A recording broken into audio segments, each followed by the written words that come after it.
asked to come up with some titles, I came up with this title. And later I began thinking about it and wondering how I was possibly going to deal with it. There are many ways in which you can deal with it. I'd like to point out something, though, you see.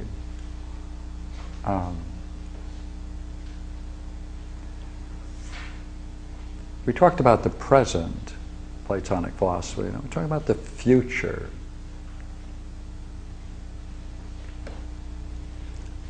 And to talk about the future Platonic philosophy is really to talk about how the past lays the foundation for the future. Now, let me start from the beginning and be a little bit heretical, because that's much easier and more direct. There is no Platonic philosophy. That's the biggest problem. There is no Platonic philosophy.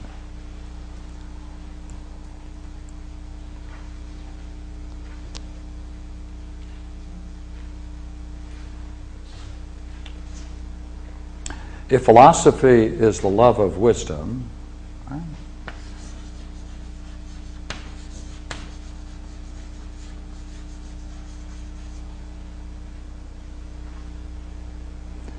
and if we understand that Platonically, what that really means is how the mind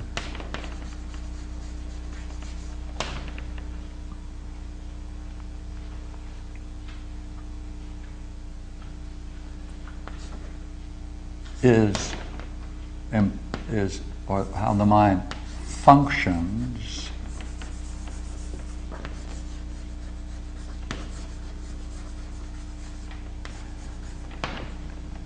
in the pursuit of the love of wisdom.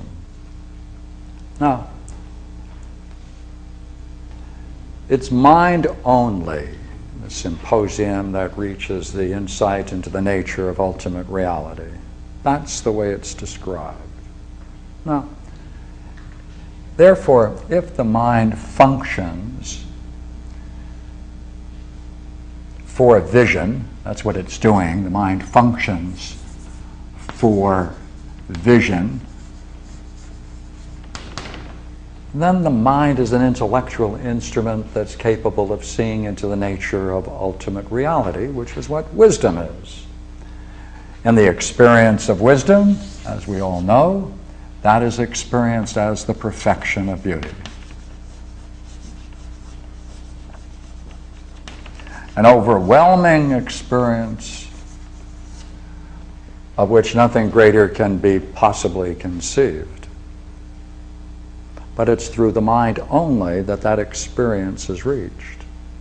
Second part, when it's experienced, the experiencer recognizes of necessity that that experience is capable of being infinitely expanded, that one can enter into it,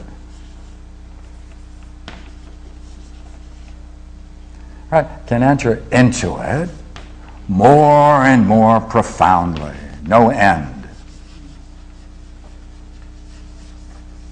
Now, notice the words enter into it. That means the mind then is capable of participating in that beauty. Now, the word participation sometimes is a difficult word to play with because it really means can experience it, possess it, enter into it, find itself within it, all of those words. So don't take it as a part, taking a part, the action that takes part of a part. That's not it at all. No parts. Now, going back now, look here. If this is a universal experience acknowledged by different systems, that man can therefore enter into more profoundly this great experience of pure beauty, which in the Platonic world is called entering into the pure light of being or the divine radiance.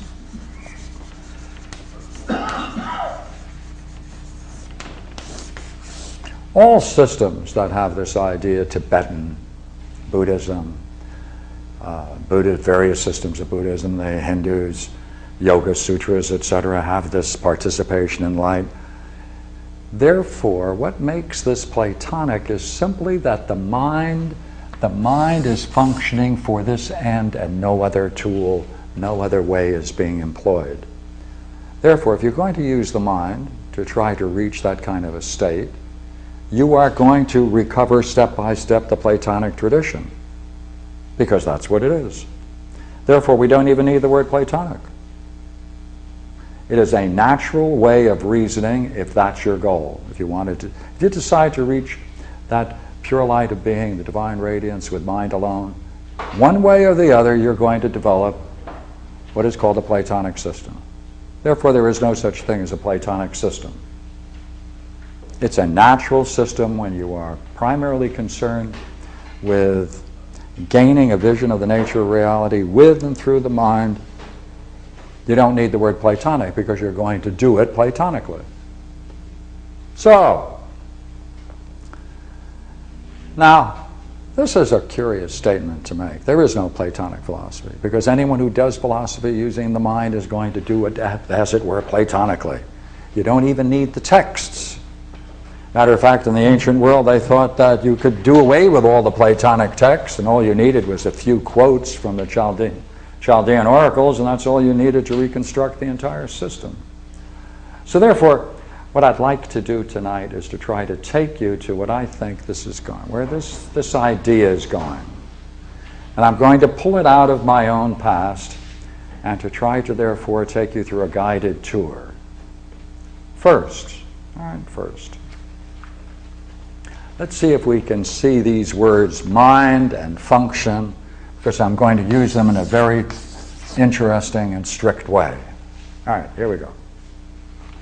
Now, in the description of tonight's talk, the first word is dialectic. So let me take you through a guided tour. All right, now look here. What is dialectic? Dialectic is an ordered way to explore a problem step by step, so you can take anyone else through it so they can give the consent of their mind to each step. Now, basically, man is confronted with only one basic problem, right? How to direct his life. How do you direct that life? That's the primary problem. How do you direct your life? Now, to direct something means you have a goal, and you have some way of reaching it. Now, you can use many ways. There are many approaches, many ways that go in a variety of directions. And therefore, I'd like to introduce the idea of function in a different way. Right? So let's separate ourselves from this and return to it for a moment. In a moment. Right? If I say that